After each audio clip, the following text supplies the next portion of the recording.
ก็สบายดีพ่อแม่พี่น้องปองปายเบิร์ดสุขุสุคนเนาะสวัสดีสบายดีเนาะพี่น้องชาวไทยหรือว่าชาวลาวเนาะวันนี้ก็อยู่กับช่อง YouTube ตั้งแต่แค่มื้อนี้มากับบรรยากาศแบบพาเป็นใจท่านผู้ชมตอนนี้เวลากับ8 โมงท่านผู้ชมมื้อนี้ก็เป็นมื้อวันพฤหัสท่านผู้ชมโอ้มื้อนี้ตั้งแต่แค่ดีใจท่านผู้ชมเพราะว่าในมืดไปเลยท่านผู้ชมนี่บึกเข้าก็ได้เห็ดวินิไว้บ่ซุ่มท่านผู้ชมผมเปียกไปเลยมื้อนี้เราจะพึ่งแดดออกท่านผู้ชมนี่เราจะพึ่งกองข้าวนี้ออกเพราะว่าให้มันถึกแดดพอให้มันแห้งจังหน่อยนะท่านผู้ชมเพราะว่ามันอึบอยู่ในกองแล้วก็ได้กินข้าวคิ้วเลยท่านผู้ชมเอ้ยนะถ้าเบิ่งเราเปิดแล้วเลยเนาะท่านผู้ชมนี่ทีมงานเรามาจากปืดกองข้าวนี่แล้วก็ปืดกองข้าวนั้นแล้วก็จะลงไปยามเอาปลาอีกท่านผู้ชมพอได้กินง่ายแล้วท่านผู้ชมนี่นะก็คือบรรยากาศอยู่ทุ่งไร่ทุ่งนาวันนี้ก็มีเสียงนกเสียงฮ้องเสียงนกเสียงหนูฮ้องท่านผู้ชมอันนี้เขาก็เกี่ยวแหละข้าวมันเป็นข้าวป่นท่านผู้ชมเขาเกี่ยวแต่ว่าเกี่ยวมันบูเวิร์ดให้จักให้เลยแล้วมาเกี่ยวรอบสองนี่บรรยากาศเทียงท่านผู้ชมอันนี้จะเอาเพื่องขึ้นไว้นะให้งัวกินหรือว่าให้ตัวควายกินท่านผู้ชมนี่บรรยากาศมันจะเป็นป่าไม่ได้ท่านผู้ชมอันนั้นตะแคร่ก็จะแบบยังแบบดังเดิมนะก็ยังมีต้นไม้ต้นไม้ว่าจะเยอะท่านผู้ชมนี่ต้นไม้ต้นยางลายได้ท่านผู้ชมเอ้ยนี่บรรยากาศนะยังแบบอิงอยู่ใส่ธรรมชาติเยอะท่านผู้ชมอันก็มี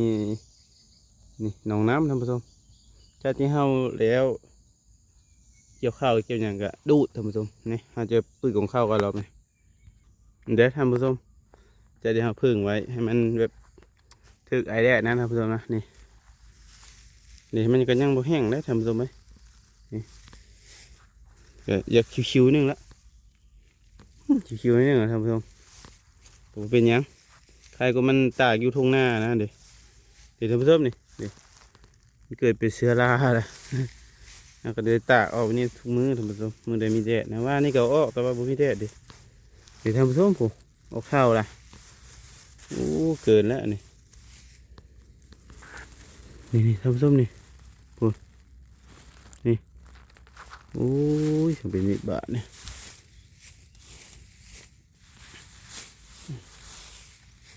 ใหญ่เอานี่ท่านผู้ชมไหมมันสุ่มนะ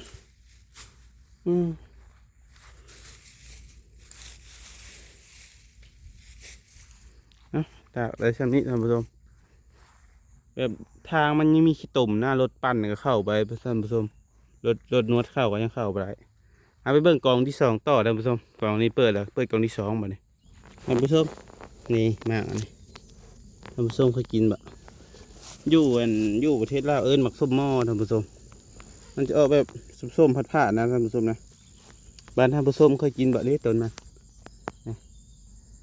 มันจะมักเป็นอยู่ในโคท่านผู้ชมนี่กินกับเจ้าปลาแดกท่านผู้ชมตัวนี้เส้นมะขามมันจะตัดเดียวเนาะมันก็เฮ็ดให้เฮาบ่เจ็บท้อง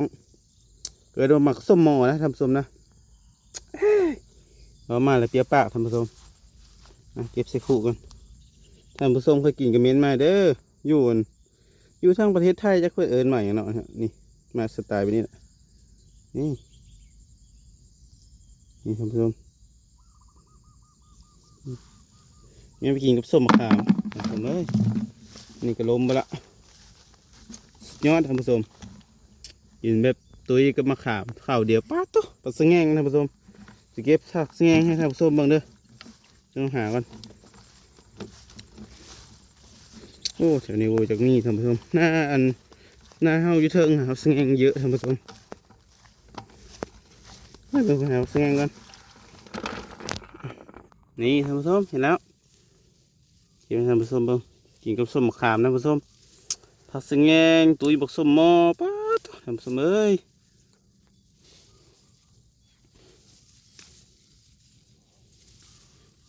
ท่านผู้ชม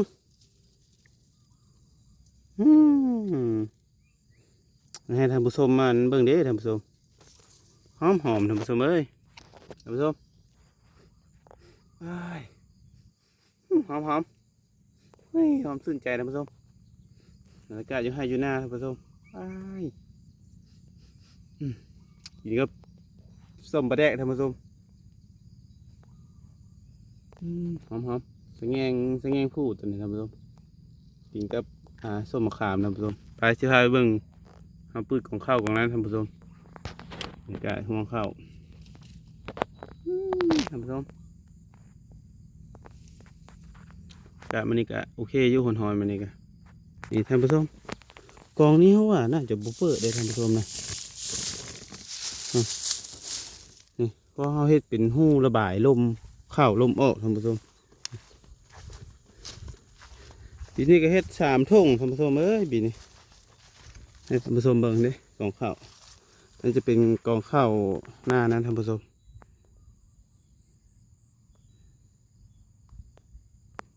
กองข้าวดอท่านผู้ชม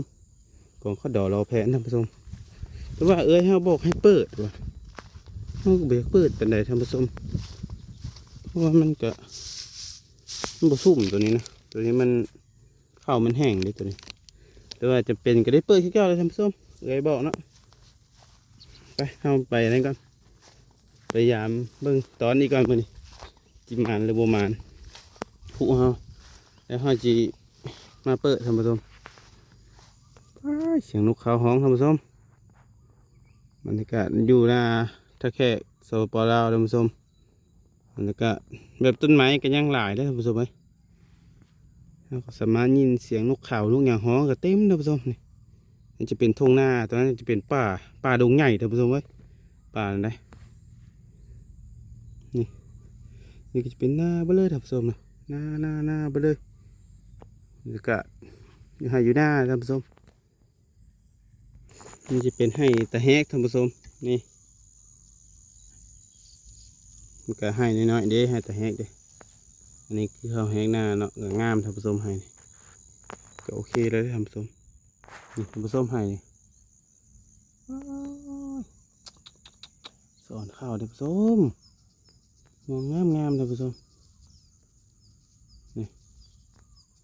ยังไม่สุกท่านผู้ชมน้ำยังมีอยู่เลยเราจะไปเกี่ยวหน้าเข้ารอแล้วก็ถ่ายประมาณทิศ2 ทิศ 3 ทิศก็สุกท่านผู้ชมนี่ให้อันนั้นก็ท่งพี่น้องท่านผู้ชมตัวนะมันยังบริเกี่ยวเพิ่นท่าพังพายุท่านผู้ชมยันพายุมาอีกแต่ว่าของเฮามันข้าวมันก้อยแห้งก็เลยบริพังพายุอย่างเลยท่านผู้ชมวันนี้ก็มืดคืมอยู่ก็ใส่เลยท่านผู้ชมเมื่อวานนี่ไปยามตอนน้ำกันท่านผู้ชมว่าจะมาหรือเปล่ามื้อนี้ท่านผู้ชมเห็นบ่นกกระย่างนะนั่นเห็นว่ามันลงกินป่ากินไปแล้ว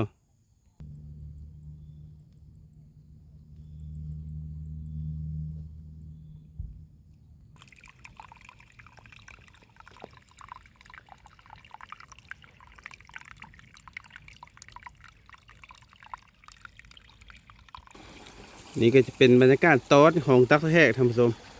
อันนี้ทางหลังตอนเนาะพาเบื้องหน้าตอนอันนี้จะเป็นหน้าตอนท่านผู้ชมนี่น้ำมันจะเฮ็ดแบบนี้